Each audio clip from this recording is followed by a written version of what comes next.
Vou falar então um pouquinho agora do 2501, que é o evento específico para tributos. Então, pessoal, FGTS não se confunde, tá? FGTS não é um tributo, é um recolhimento para fiscal, né? Ele tem uma parte lá de interesse do governo, mas ele é de interesse do trabalhador também. Então, ele não entra no 2501. No 2501, nós teremos a contribuição previdenciária e todos os seus códigos de receita relacionados e também o imposto de renda decorrente daqueles valores pagos no processo trabalhista. Diferentemente do 2.500, pessoal, esse 2.501 aqui eu só mando um por mês que eu faço o pagamento.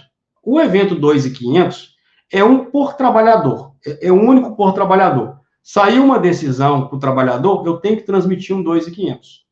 Mesmo que seja uma decisão coletiva, né? O sindicato entrou na justiça em nome de 10 trabalhadores, eles ganharam a causa. O número do processo é o mesmo, daqueles 10 trabalhadores. Eu vou mandar um S2.500 para cada um dos trabalhadores. Vou mandar 10 processos 2.500. Já o 2.501, eu só informo no mês que eu efetuo o pagamento ao trabalhador. Então, se aqueles 10 processos que foram que tiveram o trânsito em julgado lá em agosto, daqueles 10 trabalhadores, e o juiz determinou o pagamento no próprio mês de agosto para aqueles 10 trabalhadores, eu vou transmitir só um evento 2.501. Porque o campo-chave dele, né, o que define, que individualiza esse evento em relação aos demais, é o mês que ocorre o pagamento e o número do processo. Como aqueles 10 trabalhadores que eu citei têm o mesmo número do processo e todos receberam em agosto, eu vou mandar só um evento 2.501. É bem interessante isso. E dentro dele é como se fosse um guarda-chuva. Eu vou citar aqueles 10 trabalhadores daqueles 10 processos que eu já informei no S2.500. 10 processos no S2.500, mas apenas um processo no S2.501, e eu vou citar o CPF de cada um deles aqui dentro desse evento, tá? Ele funciona dessa forma. Eu vou ter que colocar nele novamente as bases para imposto de renda e de contribuições previdenciárias devidas ali, inclusive as destinadas a terceiros, tá? Incidentes sob base de cálculo que consta na decisão condenatória. E aí, pessoal, ele não precisa ser enviado, não deve ser enviado, na verdade, se não houver contribuição previdenciária ou imposto de renda a recolher. 100% das verbas foram indenizatórias. Então, não tem imposto de renda e não tem contribuição previdenciária. Apesar de eu mandar o 2.500, eu não transmito o 2.501, tá? E sempre que eu transmito, eu recebo o 5.501. E aí, foi aquilo que eu já comentei com vocês, né? Ele está sempre relacionado aos trabalhadores que foram informados no 2.500. Então, é um pré-requisito. Primeiro eu transmito o 2.500 para depois transmitir o 2.501, tá? Vou informar novamente as bases de contribuição previdenciária de imposto de renda. E o E-Social, eu deixei aqui marcado, tem amarelo para vocês, ele não calcula os valores. É o empregador que informa os códigos de receita. Então, é muito sério isso, pessoal. Porque lá na GFIP, como as empresas costumam fazer errado e usam só um mês, então ela declara tudo dentro da CFIP. Ela fala se a empresa é optante pelo Simples, se é CPRB, se tem alguma outra condição. Como aqui todos os meses reclamados estão dentro de um único evento, pode ser que a empresa está pagando um período reclamado em que parte desse período ela era optante pelo Simples e parte ela não era. Então, isso vai influenciar no cálculo da contribuição previdenciária patronal, que seria devida.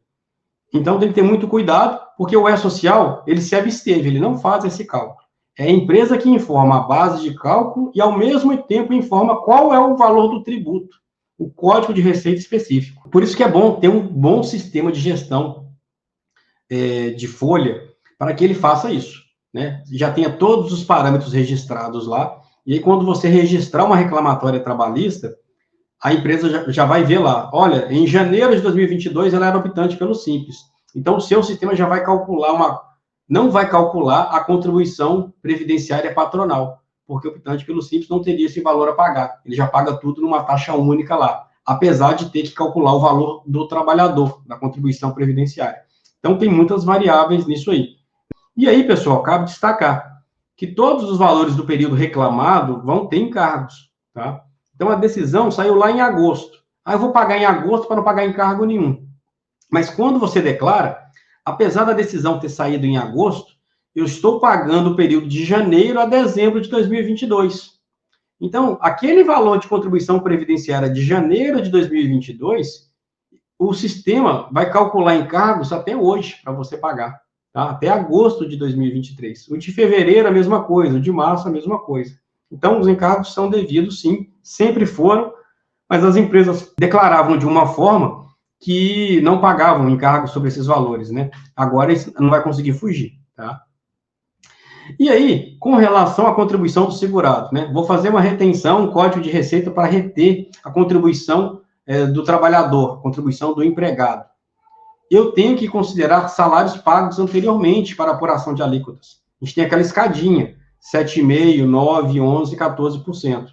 Então, aquele valor que eu tenho que pagar ao trabalhador referente a janeiro de 2022, eu tenho que ver quanto que eu já paguei para ele naquela época, para ver agora em qual parte dessa escadinha que ele vai entrar e quanto que eu vou cobrar sobre o valor de agora.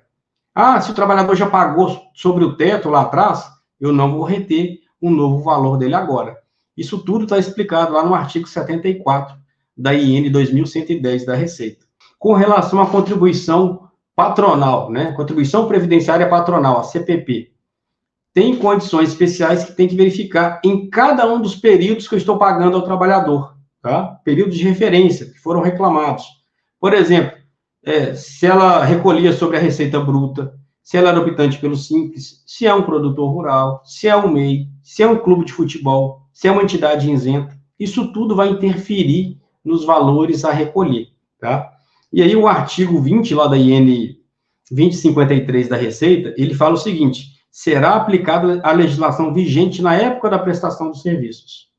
Então, se lá em janeiro de 2022 a empresa era optante pelo Simples, eu vou seguir o cálculo do recolhimento da contribuição previdenciária sobre os valores pagos da competência reclamada de janeiro de 2022, o que era válido naquela época. Então, ela era optante pelo Simples. Mesmo que hoje, em agosto de 2023, ela não seja optante, tá?